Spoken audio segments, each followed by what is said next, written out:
Hello વિદ્યાર્થી મિત્રો, good morning. કેમ છો બધા? ચાલો આપણે મજા માણીએ. ધોરણ 6 માં ગણિત વિષયમાં આજે આપણે એકમ 2 પૂર્ણ સંખ્યાઓ વિશે અભ્યાસ કરવો છે.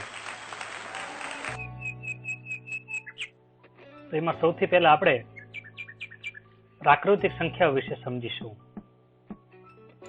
વાલા વિદ્યાર્થીઓ, પ્રાકૃતિક સંખ્યાઓ કોને કહેવાય? તમે બધે આ સંખ્યાઓને ઓળખો છો. 1, 2, 3, 4 એમ અનંત સુધીની જે સંખ્યાઓ છે, આ બધી સંખ્યાઓને પ્રાકૃતિક સંખ્યાઓ કહેવાય. આ બધી સંખ્યાઓનો સમૂહ બનાવીએ એટલે કે એનો આપણે ગણ બનાવીએ તો એ ગણને આપણે n સંકેતથી દર્શાવીએ છીએ.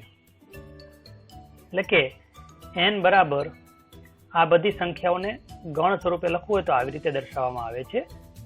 બે છગડિયા કૌંસની વચ્ચે 1, 2, 3, 4 એમ અનંત સુધીની સંખ્યાઓને આવી રીતે આપણે દર્શાવીશું. યાદ રહ્યું વાલા વિદ્યાર્થીઓ? પ્રાકૃતિક સંખ્યાઓ કોને કહીશું? 1, 2, 3, 4 એમ અનંત સુધીની સંખ્યાઓ, બરાબર ને?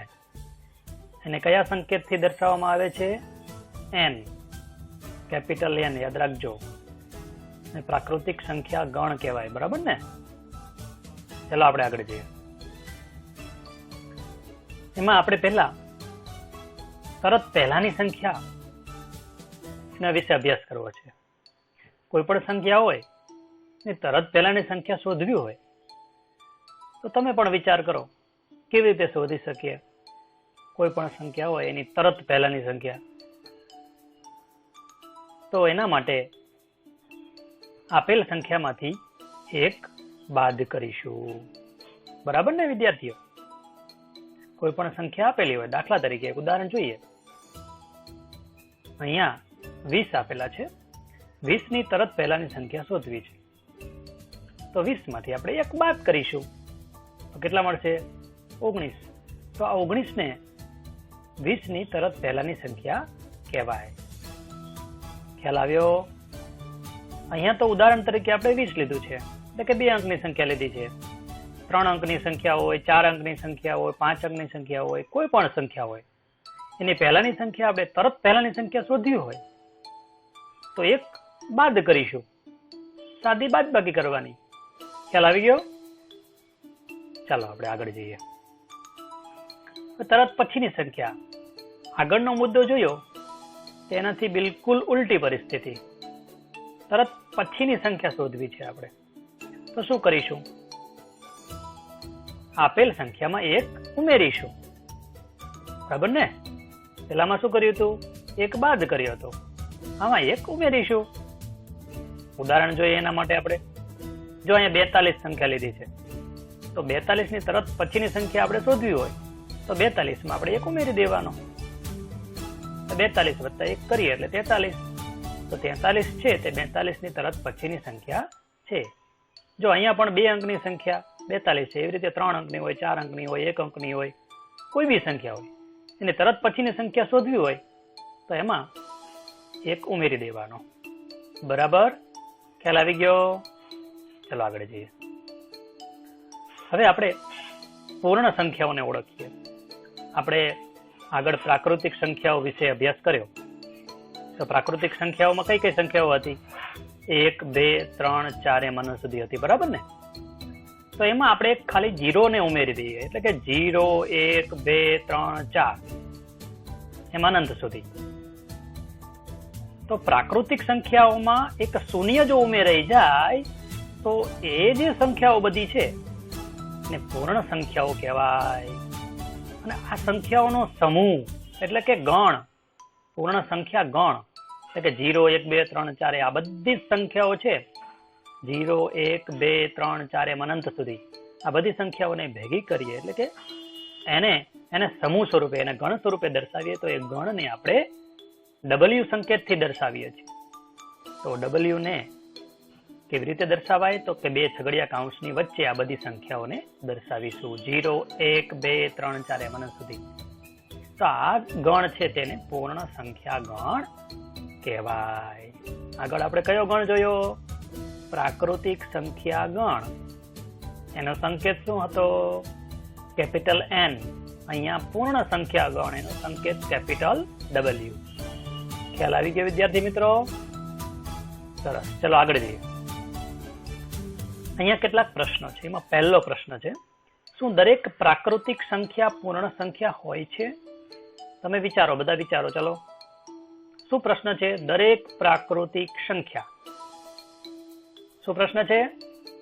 દરેક પ્રાકૃતિક સંખ્યા. તો તમે પ્રાકૃતિક સંખ્યાઓને ઓળખીને કઈ કઈ છે? 1, 2, 3, 4 એમ અનંત સુધી. બરોબર, યાદ રાખજો. હો, ચલો આગળ વાંચીએ. પૂર્ણ સંખ્યા હોય છે, તો આ બધી પૂર્ણ સંખ્યાઓ છે કે નહીં? 1, 2, 3, 4 એ બધી પૂર્ણ સંખ્યાઓ છે કે નથી? બરાબર, તો આનો જવાબ શું આવશે? હા, દરેક પ્રાકૃતિક સંખ્યા પૂર્ણ સંખ્યા હોય છે. ચલો એક બીજો પ્રશ્ન જોઈએ. જો આનાથી બિલકુલ ઉલટો પ્રશ્ન, શું દરેક પૂર્ણ સંખ્યા પ્રાકૃતિક સંખ્યા હોય છે? તો શું વાંચો જોઈએ? દરેક પૂર્ણ સંખ્યા. ચલો પૂર્ણ સંખ્યાને યાદ કરો. 0, 1, 2, 3, 4 એમ અનંત સુધી. યાદ રાખજો. આગળ વાંચીએ વાક્યને. પ્રાકૃતિક સંખ્યા હોય છે, તો આમાં તમે જોઈ શકો છો કે પહેલી સંખ્યા જે 0 છે એ પ્રાકૃતિક નથી. 0, 1, 2, 3, 4 એમાં 0 પ્રાકૃતિક નથી. માટે દરેક પૂર્ણ સંખ્યા પ્રાકૃતિક સંખ્યા ન હોય. એટલે આ પ્રશ્નનો જવાબ શું આવશે? ના. કારણ કે 0 છે એ પૂર્ણ સંખ્યા છે, પણ એ પ્રાકૃતિક નથી. બરાબર સમજ્યા ને? ખ્યાલ આવી ગયો? સરસ. ચલો આપણે એક ત્રીજો પ્રશ્ન જોઈએ. સૌથી નાની પૂર્ણ સંખ્યા કઈ છે? તો તમે પૂર્ણ સંખ્યા ગણ હમણાં જોયો. W બરાબર છગડીયા કૌંસમાં 0, 1, 2, 3, 4 એમ અનંત સુધી. બરોબર, તો એમાં સૌથી પહેલી કઈ સંખ્યા આવી? 0. અને સૌથી નાની પણ છે, તો સૌથી નાની પૂર્ણ સંખ્યા કઈ થશે? 0. ખ્યાલ આવી ગયો? ચલો આગળ જઈએ. આપણે સંખ્યા રેખા વિશે સમજીએ. તમે બધાએ સંખ્યા રેખા જોઈ છે, કદાચ ન સમજ્યા હોય તો અહીંયા સમજી લઈએ. જો આવી રીતે એક રેખા હોય છે, તેના ઉપર આવી રીતે બિંદુઓ દર્શાવવામાં આવે છે. જો અહીંયા બધા બિંદુઓ દર્શાવેલા છે, અને એ બિંદુની નીચે અંક લખેલા હોય છે. જો આ 0, 1, 2 એમ આવી રીતે અંકો લખેલા હોય છે. તો આને આપણે શું કહીશું? સંખ્યા રેખા. બરાબર, ચાલો હવે આપણે આના વિશે પ્રાથમિક અભ્યાસ કરીએ. ભાઈ અહીં તમે જુઓ, આ સંખ્યા રેખામાં તમે જેમ ડાબી તરફ જશો, તમારો ડાબો હાથ હોય ને એ તરફ જશો, તો સંખ્યાનું મૂલ્ય કેવું થતું જશે? ઘટતું જશે. જુઓ તમે, 7 કરતા 6 નું મૂલ્ય ઓછું જ કહેવાય ને, 6 કરતા 5 નું મૂલ્ય ઓછું, 4 કરતા 3 નું મૂલ્ય ઓછું. એમ જેમ ડાબી તરફ જશો તેમ સંખ્યાનું મૂલ્ય ઘટતું જશે. હવે આનાથી બિલકુલ ઉલટું વિચારો. જમણી તરફ જાઓ તો સંખ્યાનું મૂલ્ય વધતું જાય. જો 9 કરતા 10 નું મૂલ્ય વધારે, 10 કરતા 11 નું મૂલ્ય વધારે, 11 કરતા 12 નું મૂલ્ય વધારે. બધા યાદ રાખવાનું છે, સંખ્યા રેખામાં ડાબી બાજુ જઈએ એમ સંખ્યાનું મૂલ્ય ઘટતું જાય, અને જમણી બાજુ જઈએ એમ સંખ્યાનું મૂલ્ય વધતું જાય. બરાબર ને? સરસ, ચાલો આગળ જઈએ. હવે આપણે સંખ્યા રેખાની મદદથી સરવાળો કરવો છે. સાદા સરવાળા તો આપણે કરીએ જ છીએ, પણ સંખ્યા રેખાની મદદથી આપણે સરવાળો કરવો હોય તો કેવી રીતે કરી શકાય? દાખલા તરીકે એક ઉદાહરણ જોઈએ. 2 + 5. તો આનો તો તમે સીધો સરળ જવાબ આપી શકો કે 2 + 5 એટલે 7 આવે. પણ સંખ્યા રેખાની મદદથી શોધવું હોય તો આ સંખ્યા રેખા છે. બરાબર, હવે આપણે અહીંયા શું કરીશું? જો 2 ની અંદર 5 ઉમેરવા છે, તો એમાં કરવાનું શું છે? તો 2 માં 5 ઉમેરવા માટે 2 થી શરૂ કરવાનું. ક્યાંથી શરૂ કરવાનું? 2 થી. અને 2 ની જમણી બાજુ જવાનું છે. ક્યાં જવાનું? 2 ની જમણી બાજુ. જો તમારા જમણા હાથ તરફ જવાનું છે. અને જમણી બાજુ કેવી રીતે જવાનું? એક એકમના એક એવાય. એક એકમ કોને કહેવાય? તો કે 2 થી 3. દાખલા તરીકે 1 થી 2, 2 થી 3, 1 થી 2 એક એકમ કહેવાય, 2 થી 3 એક એકમ કહેવાય. એમ એક એકમના એક એવા 5 પગલા લેવાના છે. જો અહીં તમને બતાવું. ક્યાંથી શરૂઆત કરવાની છે? 2 થી. જો અહીંયા આપણે સંખ્યા જોવાની.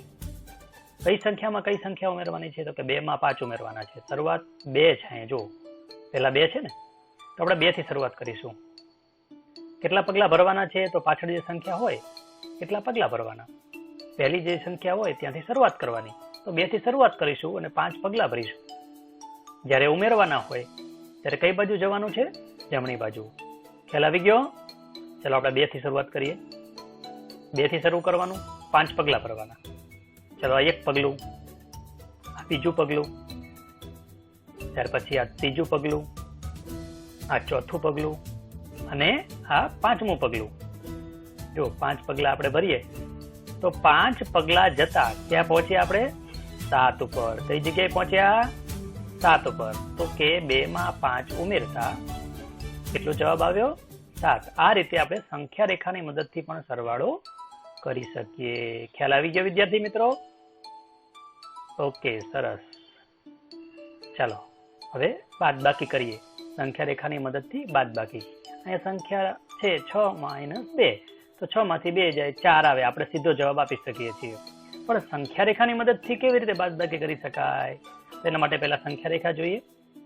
તો કઈ સંખ્યામાંથી કઈ સંખ્યા બાદ કરવાની છે? 6 માંથી 2. એટલે આપણે 6 થી શરૂઆત કરીશું. ક્યાંથી શરૂઆત કરીશું?